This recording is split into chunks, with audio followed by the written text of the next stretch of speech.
সময় তখন রাত 1:30। এয়ার ট্রান্সআট ফ্লাইট 236 ঘুটঘুটে অন্ধকারের মধ্য দিয়ে টরন্টো থেকে লিসবনের দিকে যাচ্ছিল। প্লেনটি টেক অফের পর 4 ঘন্টারও বেশি সময় লেগে গেছিল এবং সেই সময় পর্যন্ত প্লেনের সব কিছুই স্বাভাবিক ছিল। কিন্তু এর মধ্যে ককপিটে বসে থাকা পাইলটের সামনে একটি ওয়ার্নিং আসে, প্রায় গায়ের লোম দাঁড়িয়ে পড়ার মতো একটি ওয়ার্নিং। এই ওয়ার্নিংটি ছিল ফুয়েল শেষ হওয়ার একটি ওয়ার্নিং। সমুদ্রের মাঝখানে 39,000 ফুট উচ্চতায় বাতাসে ফ্লাইট 236-এর ফুয়েল শেষ হয়ে গেছিল। জ্বালানি ফুরিয়ে যাওয়াতে পাইলটরা হতবাক হয়ে গেছিল, কারণ তারা তখন আটলান্টিক সাগরের উপরে ছিল এবং দূর দূরান্ত পর্যন্ত কোনো মাটির চিহ্ন পর্যন্ত ছিল না। অর্থাৎ পাইলটদের সামনে এখন একটাই অপশন ছিল, আর তা ছিল বিমানে বসে থাকা 293 জন যাত্রীদের নিয়ে আটলান্টিক মহাসাগরে ডুবে প্রাণ দেওয়া, যা প্রায় নিশ্চিত ছিল। এরই মধ্যে বিমানের সাথে এমন কিছু ঘটে যা প্রায় অবাক করার মতো ছিল। তো কি এমন ঘটেছিল সমুদ্রের মাঝখানের বাতাস 39,000 ফুট উচ্চতায় এয়ার ট্রান্সআট বিমানটির সাথে, সেইটাই জানবেন আজকের ভিডিওটিতে। তো চলুন দেরি না করে আজকের এই ইন্টারেস্টিং ভিডিওটিকে শুরু করা যাক। এই গল্পটি শুরু হয় কানাডার টরন্টো পার্সন ইন্টারন্যাশনাল এয়ারপোর্টে 23 আগস্ট 2001। স্থানীয় সময় অনুযায়ী রাত 8:52 এয়ার ট্রান্সআট এয়ারলাইন টরন্টো থেকে লিসবনের পর্তুগালের দিকে রওনা হয়। এটি 7 ঘন্টার নন স্টপ যাত্রা ছিল। বিমানটিতে 293 জন প্যাসেঞ্জার, 2 জন পাইলট, 13 জন ক্রু মেম্বার। টেক অফের আগে বিমানটিতে 46.9 মেট্রিক টন জ্বালানি ভরা হয়েছিল, যা প্রায় ছিল 4.5 টন অতিরিক্ত। 48 বছর বয়সী ক্যাপ্টেন রবার্ট পিসো এবং আরেকজন পাইলট ডির্ক ডিজেগার, তার প্রায় 16,800 ঘন্টা বিমান চালানোর অভিজ্ঞতা ছিল। 796 ঘন্টা সে এই বিমানেই কাটিয়েছেন।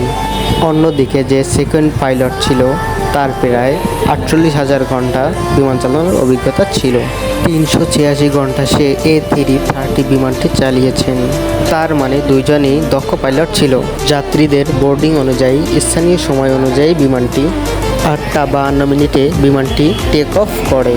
কয়েক মিনিটের ভিতরেই বিমানটি বাতাসে 39,000 ফিট উচ্চতায় চলে যায়। বিমানটিতে ক্রুজিং অ্যাটিটিউড ছিল। প্লেনটি সোজা আটলান্টিক মহাসাগর পাড়ি দিয়ে লিসবনের দিকেই নামার কথা ছিল। সেই সময় বিমানের সব কিছুই স্বাভাবিক ছিল। রাত হওয়ার কারণে সবাই একটু ঘুমিয়ে গিয়েছিল। ক্রু সদস্যদেরও কোনো কাজ ছিল না। দেখতে দেখতে প্রায় 4 ঘন্টা সময় চলে যায় এইভাবে। এখন আটলান্টিক মহাসাগরের প্রায় মাঝামাঝি ছিল।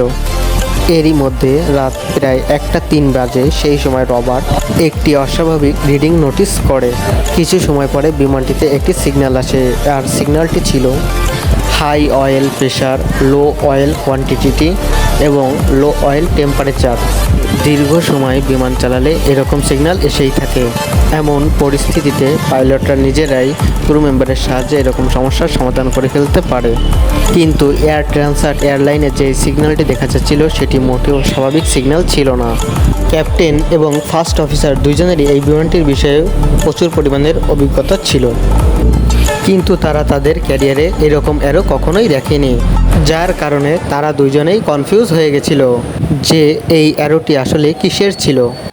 কোনো রকম উপায় না পেয়ে তারা ফ্লাইং মেনু খুলে এই বিষয়ে রিসার্চ করতে থাকে, কিন্তু ফ্লাইট ম্যানুয়ালেও এই বিষয়ে কোনো তথ্য ছিল না। যদি পাইলটরা চাইতেন তাহলে তারা এই অ্যারোটিকে ইগনোর করতে পারতেন, কিন্তু এটা স্পষ্ট যে কোনো পাইলট যাত্রী ভর্তি বিমান নিয়ে কোনো ধরনের রিস্ক নিতে চাইবেন না। যার কারণে পাইলট পিছে এই অ্যারোটি সম্পর্কে জানতে এয়ার ট্রান্সের মেইন কন্ট্রোলে যোগাযোগ করেন। কিন্তু আশ্চর্যকর বিষয় হচ্ছে প্লেনের মেইনটেন্সদের কাছেও এই অ্যারোটি সম্পর্কে কোনো ধরনের ধারণা ছিল না। মেইনটেন্স টিম অবশ্যই পাইলটদের কোনো ধরনের ধারণা দিয়েছিল। তারা ওই অ্যারোটির উপর নজর রাখে। যত দ্রুত সম্ভব তারা ওই অ্যারোটি সম্পর্কে জানার চেষ্টা করলো। এরপরে অনেক সময় চলে যায় এবং পাইলটরাও রিল্যাক্স হয়ে যায় যে এই অ্যারোটি হয়তোবা কোনো ফলসি সমস্যার কারণে এসেছে। সব কিছুই স্বাভাবিক ছিল। ঘটনার আধ ঘন্টা পরে 1:36 পাইলটদের কাছে আরেকটি সিগন্যাল আসে। ওয়ার্নিংটি ছিল ফুয়েল ইমব্যালেন্স। আসলে বিমানের প্রতিটি পাখায় জ্বালানি আলাদা আলাদাভাবে ভাগ করা থাকে। তবে কখনো কখনো বিমানের একটি ডানার ফুয়েল কমে গেলে এই ধরনের সিগন্যাল এসে থাকে, যেটি ফুয়েল ইমব্যালেন্স। এটি দেখে পাইলটরা খুব একটা চিন্তিত হন না। এটি পাইলটরা বিমানে বসেই ঠিক করে ফেলতে পারে, আর পাইলটরা ঠিক তাই করেছেন। প্লেনের বাম পাশে তেল কম ছিল, তাই তারা বাম পাশ থেকে ডান পাশে তেল নিয়ে আসে এবং কোনোভাবে তারা এই সমস্যার সমাধান করে ফেলে। কিন্তু তারা জানতেন না তারা ফুয়েল ট্রান্সফার করতে গিয়ে এমন কোনো সমস্যা যা তাদের জন্য একটি বড় বিপদ ডেকে আনতে চলেছে। ফুয়েল ট্রান্সফার করার পরে এমন সমস্যা শুরু হয় যা সকল পাইলটদের হতভম্ব করে দেয়।